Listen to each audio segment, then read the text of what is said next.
Is your pastor lying about the Sabbath? Here's the proof. Is your pastor telling you the truth about the Sabbath? Every Sunday, millions gather in churches, trusting their pastors to preach God's word faithfully. But what if the truth has been covered up, intentionally or unknowingly? What if you've been told the Sabbath no longer matters, was changed to Sunday, or was just for the Jews? Let's test those claims by the word of God. The fourth commandment, found in Exodus chapter 20, 8 to chapter 11, says, "Remember the Sabbath day, to keep it holy. The seventh day is the Sabbath of the Lord thy God." It doesn't say the first day. It doesn't say to choose any day you prefer. It says the seventh day, Saturday.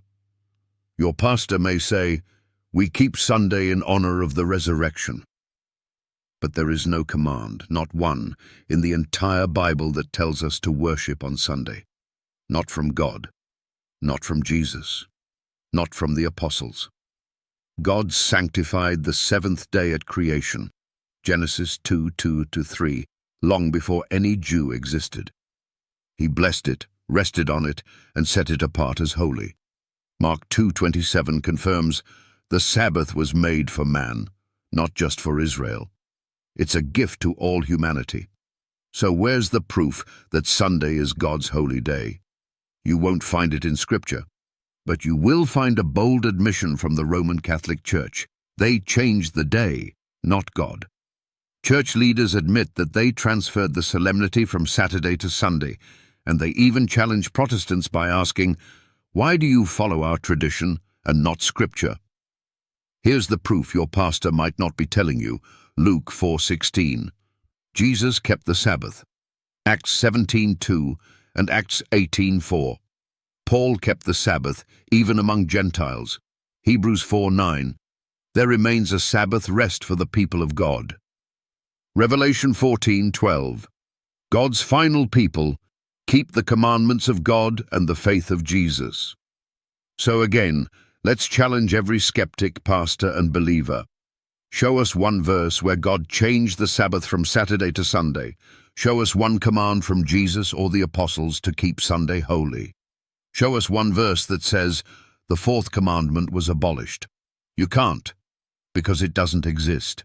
Pastors may say the law was nailed to the cross, but read Matthew 5:17-19, where Jesus says he didn't come to destroy the law. He said not one jot or tittle would pass from the law till heaven and earth pass away. Last time we checked, heaven and earth are still here. So if your pastor says the Sabbath doesn't matter anymore, he's either misinformed or knowingly teaching tradition over truth. Either way, you deserve the truth. Mark 7:7 warns that worship based on man-made commandments is in vain. The Sabbath is not legalism, it's love. Jesus said, "If you love me, keep my commandments." John 14:15. Keeping the Sabbath is not about earning salvation. It's about honoring the Creator. Revelation 14:7 calls us to worship Him who made heaven and earth, a direct echo of the Sabbath commandment. In the last days, this issue will become the test of loyalty, so now you know. You've seen the proof. The question is, will you follow the truth or follow tradition?